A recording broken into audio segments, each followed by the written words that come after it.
Hey guys, and welcome to another Broken Out Game video. Today's video is about explaining the truth about the weapons that we currently have in SINoALICE, and why I say, as a free-to-play player, be very hesitant on what you are upgrading. Be very selective on what you are doing with your EXP and the weapons you're upgrading.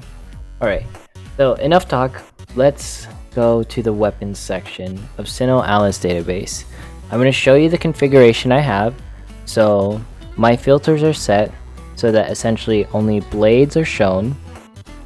Alright. This is like the cost that it for AP for the skill or weapon to be used.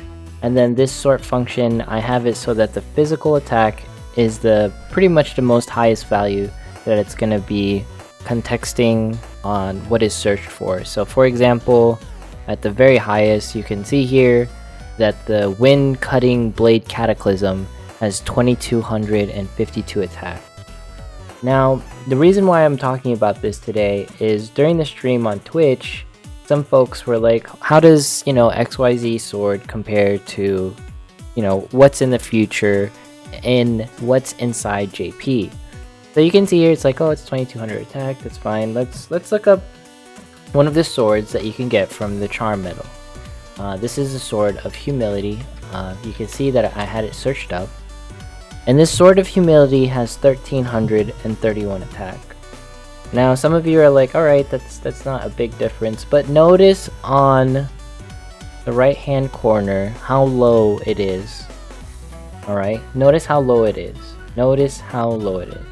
Now I understand power creep is a thing in this game, but I just want to mention as a free-to-play player that there is insane amounts of gear creep in this game. And if you saw my previous video about the points and the guide system, or pretty much how points are accumulated or how power is accumulated in this game, it's all about how high the base stats are for a weapon. So this has a total of 3647 stats. That's the amount of points that you get overall through this weapon. Now let's compare it not even to like the top percentile winding cutting blade. Let's compare it to like the middle. So it's like around 4619, 4622. So the difference is like 1,000 attack difference.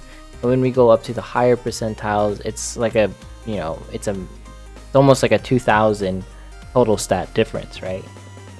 These are pretty much the most two broken weapons in the entire game in JP. I'm using the SINoALICE database if you're wondering. Now let's sort this by, or let's filter this upgraded, because these were at base, let's do upgraded, so that means they're max limit broken, or they at least have it so that they are at the very highest that they can be evolved to. Alright? So now the Wind of Cataclysm is 9,564. The other weapons that we were talking about earlier, they're at 8,000, right? 8,000. What's the Sword of Humility at? It's at 5,456. What I'm trying to show here is that the power creep is... Don't get attached to any of your weapons.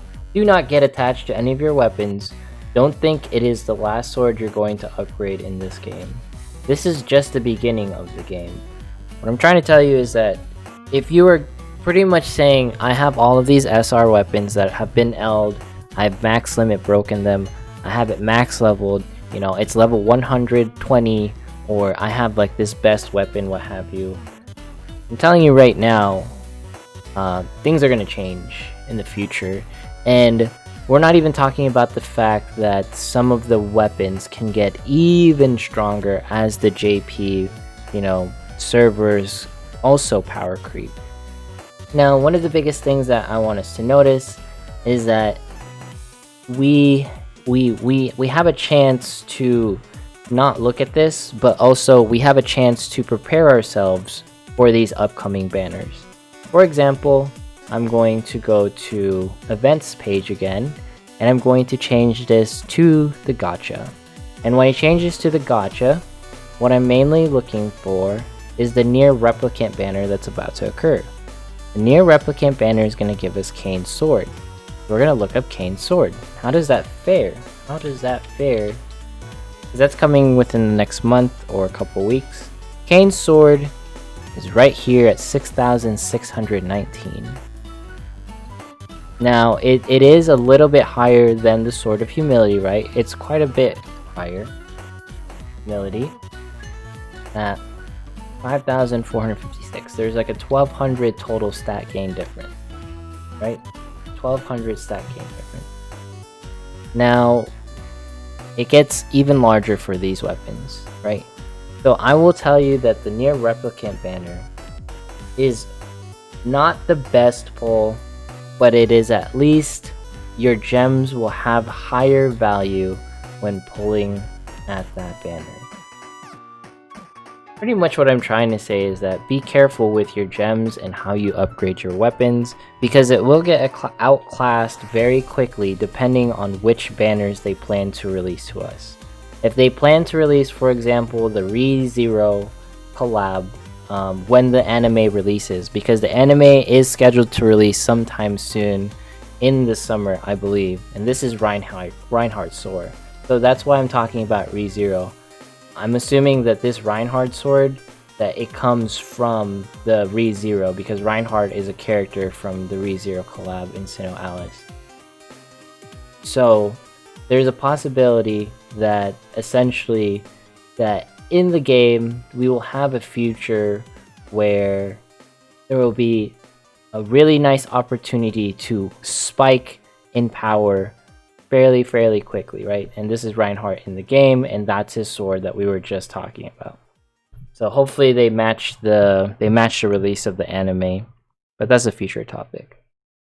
Anyways, this video is just to inform you that the current weapons that we are using, they will get extremely power crept, and do not get attached to them. Have weapon diversity ideally, and make sure to just here's one of the things that I wanted to share in this video. Here is the base stats calculator.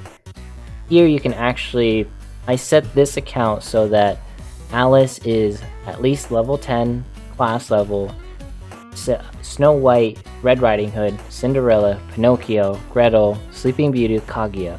These are all the characters currently in the game, and I set them all at level 10. And these are the stats that you get for just using them.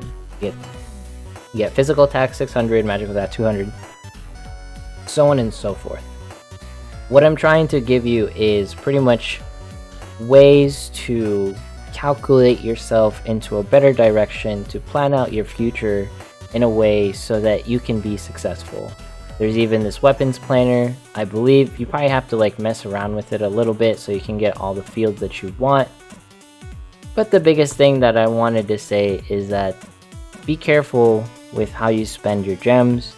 Be careful how you get attached to these weapons.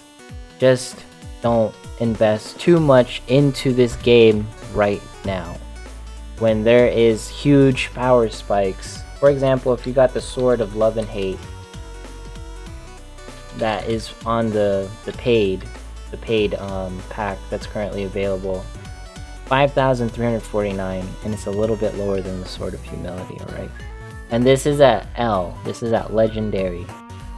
So just know that it's not gonna be a good future for that sword, and if they plan to release something like any of these swords at 7,000, it's gonna instantly like drop to the like bottom of the bucket.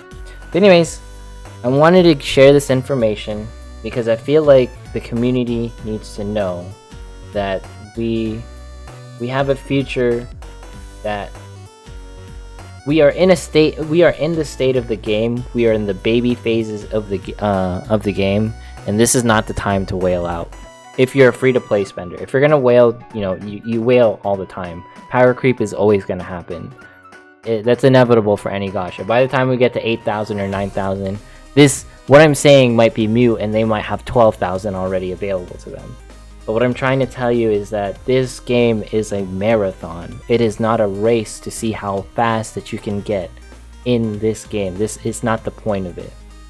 Just make sure that you spend your gems appropriately, do your research if you can in the database, and of course I will do my due diligence to review weapons and look at them and say whether it's worthy or not, because you know we have access to these tools and pretty much anyone can do this, and it's not just me. Anyways, thank you for watching. Like, comment, subscribe, and all that jazz, and I'll see you in the next one.